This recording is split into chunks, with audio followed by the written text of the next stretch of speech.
morning. Lily Y, Stephen Ritter, and I had the opportunity to go to Gaborone, Botswana, via London, via Johannesburg. It took us 33 hours to get there. The flight was very comfortable. Well, it wasn't very comfortable, but it was uneventful except for the opportunities we had to share the gospel with some of the passengers. Upon arrival, my presuppositions of what Africa was went straight out the window. For one, we thought that Botswana would be a poorly developed country with limited resources. It was not. The capital of Botswana was a developed city with maintained roads, buildings, and facilities. Yes, the employment rate is very high there, but there are certain signs of economic growth in this area. New high-rise buildings are being built, and general construction is prevalent. The roads are all opposite, like in England, and there were a lot of roundabout roads. Michelle very impressively drove a car where the seat is on the other side, driving stick shift, and going on streets that are on the opposite side of the US. And so as Michelle drove around, we only feared for our lives 1 or 2 times. Second, our perception that the people of Botswana would know very little about Christianity also proved to be false.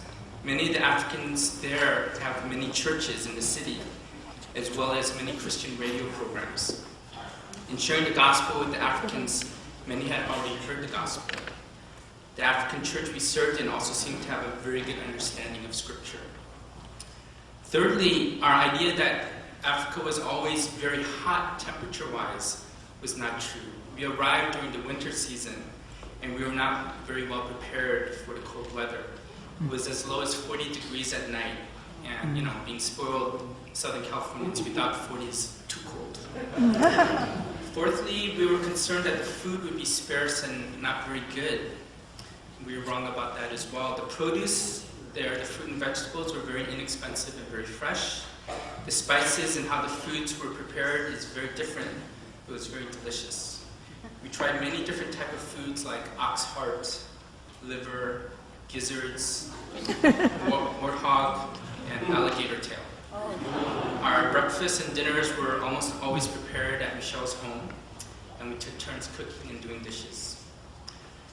Lastly, the thought that there weren't many Chinese people in Botswana was also wrong.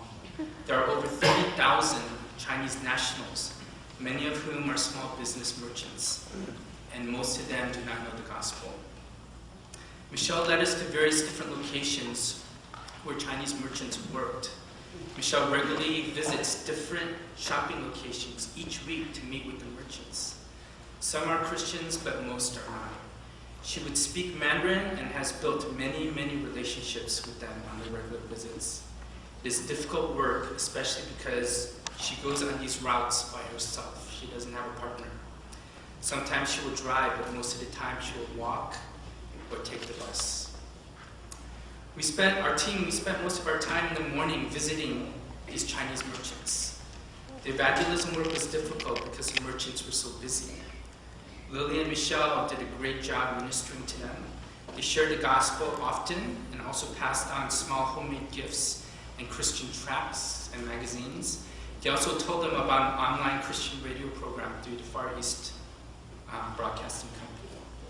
There was very strong interest in listening to these radio programs online.